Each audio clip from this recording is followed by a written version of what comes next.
جو تقریباً ان کو 200 روپے فی لیٹر تیل بچتا تھا، وہ ایک محتاط اندازے کے مطابق 1,80,00,00,000 روپے ان کو روزانہ کی آمدن ہوتی تھی جو اسمگلنگ سے کماتے تھے،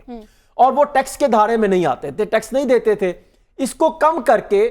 تقریباً آپ یہ کہا جا سکتا ہے کہ اب بہت کم کرنے کے بعد، جس میں منشیات تھی، ڈرگز تھی، اسلحہ تھی، گاڑیاں تھی جو اسمگل ہوتی تھی، وہ کم کرنے کے بعد اب کافی حد تک بہتری آئی ہے۔ اب یہ کہا جا سکتا ہے کہ جو 1.16.6 یعنی 1,60,00,000 جو تیل تھا روزانہ لیٹر اسمگل کیا جاتا تھا، اب تقریباً کچھ 16 لاکھ 20 لاکھ کے قریب پہنچ گیا، کیونکہ یہ دھندا بند کر دیا، ریاست نے ان کے خلاف کام کیا، اور جس میں جو عناصر ملوث تھے وہ لنک کر کے دہشت گردی عناصر سے ان کو سپورٹ کرنے کے لیے وہ آپس میں صاف ظاہر ہے، اس طرح تو نہیں ہو سکتا کہ کوئی بندہ شریف یہ کام تو نہیں کر سکتا۔ جب ان کے خلاف آپریشن کرنا ہے تو ہمارے کس پر اثر پڑے گا؟ معاشی حالات بہتر ہوں گے، معیشت پر اثر پڑے گا۔ دوسرا پہلو بھی میں مختصراً آپ کے سامنے رکھوں۔ جی حسن صاحب میں آپ کی طرف آتی ہوں، ٹھیک ہے بالکل حسن صاحب میں آپ کی طرف آؤں گی، مجھے ساتھ صاحب کی طرف جانا۔ ساتھ صاحب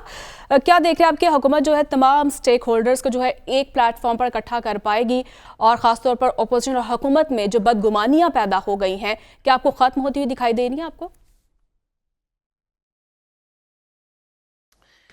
دیکھیے سب سے پہلے تو یہ جو حسن صاحب بات کر رہے ہیں اس کے اوپر میں 2 جملے کہہ سکوں۔ پاکستان کے طول و عرض میں چند شاید تحریکوں کے علاوہ، جس طرح کی آپ ان کو تحریک بھی نہیں کہنا چاہیے، آرگنائزیشنز کے علاوہ جس طرح کی شاید BLA ہے اور اس طرح کی 1-2 اور تنظیموں کے علاوہ، پاکستان کے طول و عرض میں جب بھی یہ سوال پوچھا گیا ہے پچھلے 24 سال میں، جب سے پاکستان کے اندر وار آن ٹیرر 2001 میں جب امریکہ کا افغانستان میں اٹیک ہوا، تو اس کے بعد سے پچھلے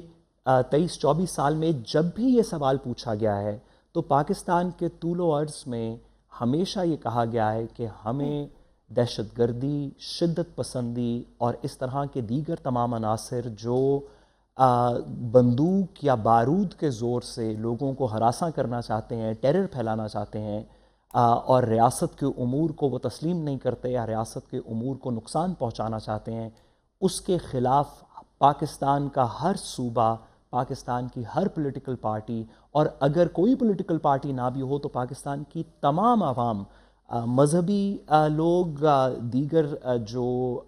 سیکولر سائڈ پہ لوگ ہیں، نوجوان ہوں، تمام لوگوں نے اس بات کو سپورٹ کیا ہے کہ پاکستان کے اندر سے گڈ طالبان، بیڈ طالبان، دیگر اس طرح کی چیزیں ختم ہونی چاہیے، شدت پسندی ختم ہونی چاہیے، تمام ایسے آپریشنز جو ٹیررزم کو ایڈریس کرتے ہیں ان کو پاکستان کے اندر عوام کی ہمیشہ سپورٹ رہی ہے۔ اس کے اندر پولیٹیکل پارٹی کا کوئی تفریق نہیں ہے اور نہ ہی ہونی چاہیے۔ ایفیکٹو سوال یہ ہے کہ اس طرح کے آپریشنز کے اندر جو یوزول پروسیس ہم نے ماضی میں دیکھا، یہ آپ رد الفساد دیکھ لیجئے، یہ کرنٹ آپریشن بھی، اس کے اندر بھی اب اسی طرح رد الفساد ضرب عضب دیکھ لیجئے، اس سے پہلے چلے جائیں تو جو متعلقہ پولیٹیکل سٹیک ہولڈرز ہوتے ہیں ان کے ساتھ ان کو آن بورڈ لیا جاتا ہے، ان کے ساتھ کچھ بات کی جاتی ہے تاکہ تمام لوگوں کو، وہ لوگ بھی جو آپریشن کر رہے ہیں، جو کہ ہماری لا انفورسمنٹ ایجنسیز ہیں، صرف افواج پاکستان نہیں، اس میں پولیس بھی ہے، رینجرز بھی ہے، دیگر لا انفورسمنٹ ایجنسیز بھی ہیں، FIA وغیرہ ہوگی کراس بارڈر اسمگلنگ کے ایشوز کے اندر، ہماری تمام لا انفورسمنٹ ایجنسیز بھی، اور جو ہماری پولیٹیکل سائیڈ ہے جو عوام کو ریپرزینٹ کرتی ہے، ان کو بھی آن بورڈ لیا جاتا ہے، یا ان کو اس کے خد و خال اس لیے بتائے جاتے ہیں تاکہ پاکستان کی ریاست، پاکستان کی حکومت یہ بآواز بلند کہہ سکے کہ ہم نے صرف نہیں، ہم نے اور عوام نے مل کے یہ عہد کیا ہے کہ ہم اس ناسور سے اپنی جان چھڑوائیں گے۔ سو لانگ ایز حکومت اس طرح کا کوئی کام کرے جس میں جو متعلق جہاں پہ بھی آپریشن پلانڈ ہے، پنجاب میں ہے تو پاکستان مسلم لیگ نون سے، سندھ میں ہے تو پیپلز پارٹی سے، KP میں ہے تو PTI سے، بلوچستان میں ہے تو متعلقہ پارٹی سے، ان اینی کیس تمام پولیٹیکل پارٹی سے جو عوام کو ریپرزینٹ کرتی ہیں، اگر ان کو اہداف بتا دیے جائیں جو کہ اب بتائے جا رہے ہیں بڑے کلیئرلی کہ کیا آپریشن ہے، یہ بتایا جائے کہ یہ ریاست کا آپریشن ہے دہشت گردی کے خلاف جو اپٹک ہوئی ہے اس کے خلاف، اس کے یہ نتائج ہوں گے، اس کے اندر یہ ہمارا پلان ہے، تو پاکستان کی پچھلے 25 سال کی تاریخ یہ بتاتی ہے کہ جب بھی یہ آپریشن اناؤنس کیا گیا ہے، پاکستان کی میجورٹی نے، عوام نے اس کو سپورٹ کیا ہے، میجورٹی پولیٹیکل پارٹیز نے بھی اس کو سپورٹ کیا۔ جی تو بڑی اچھی بات ہو، خاص طور پہ ایک ایسی انوائرمنٹ میں جس میں ہم اس وقت موجود ہیں جہاں پہ سیاسی تلخیاں بہت زیادہ ہیں، کہ کچھ ایسی بنیادی چیزیں، ایک اکانومی اور دوسرا کاؤنٹر ٹیررزم سیکیورٹی،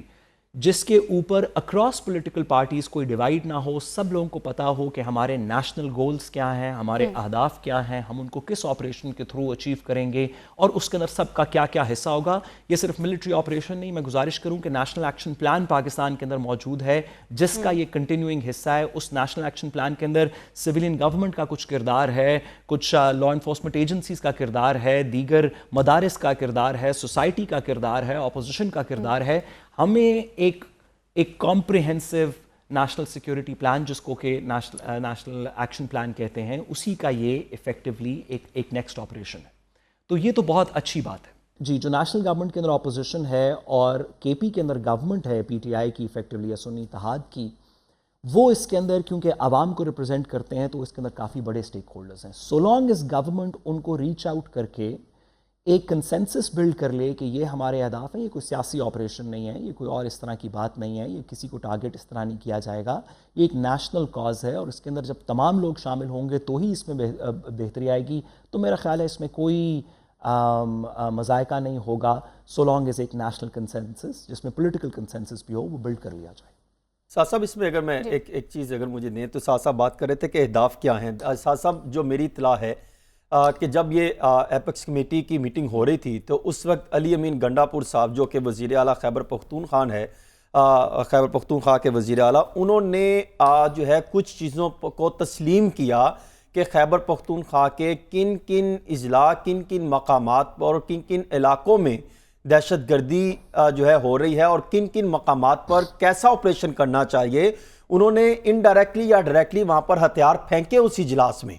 اور انہوں نے خود کہا کہ اگر یہاں پر آپریشن ایک بڑے پیمانے پر ہو کہ دہشت گردوں کے خلاف ہو، اور ان کو جو سپورٹ کرنے والے افراد ہیں جس میں کچھ کالعدم تنظیمیں ہیں جو بڑی نام لیے جاتے ہیں، پھر ان کی سسٹر جو کالعدم تنظیمیں وہاں پر بن گئی مختلف ناموں سے، پھر کچھ انہوں نے جو ہے وہ انڈائریکٹلی مخالف تنظیمیں بنا کے کچھ اپنے افراد وہاں پر بھجوا دیے، تو انہوں نے یہ بات وہاں پر کہی کہ ان کے خلاف آپریشن ہونا چاہیے، ہم بطور صبح آپ کے ساتھ کھڑے ہوں گے، اور وہاں پر ان کو باقاعدہ طور پہ یہ بتایا گیا۔ اسی طرح بات ہے، ہاں جی، اور اسی طرح صاحب جو بلوچستان کے چیف منسٹر تھے، جی آپ نے جو بات کی میں اسی کو تھوڑا سا آگے بڑھاؤں۔ آپ نے بالکل درست بات کی، کیونکہ میرے فہم میں بھی، اور مجھے یقین ہے کہ سننے والے بھی اس سے ایگری کریں گے لوگ،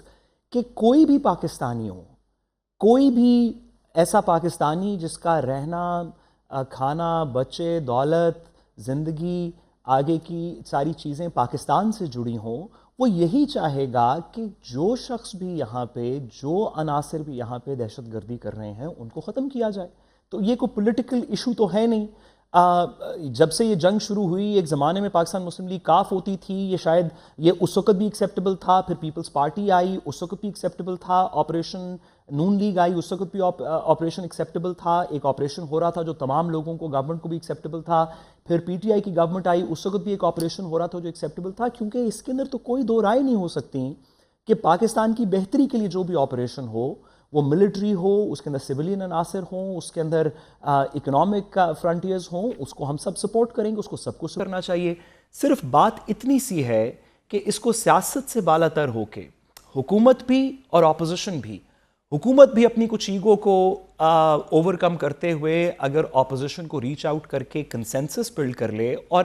اس جیسچر کے اندر اگر اپوزیشن بھی اپنی کچھ ایگو کو اوور کم کرتے ہوئے حکومت کے ساتھ ان بنیادی چیزوں پہ جس پہ تک سب پولیٹیکل پارٹیز کا اتفاق ہے، سب پاکستانیوں کا اتفاق ہے کہ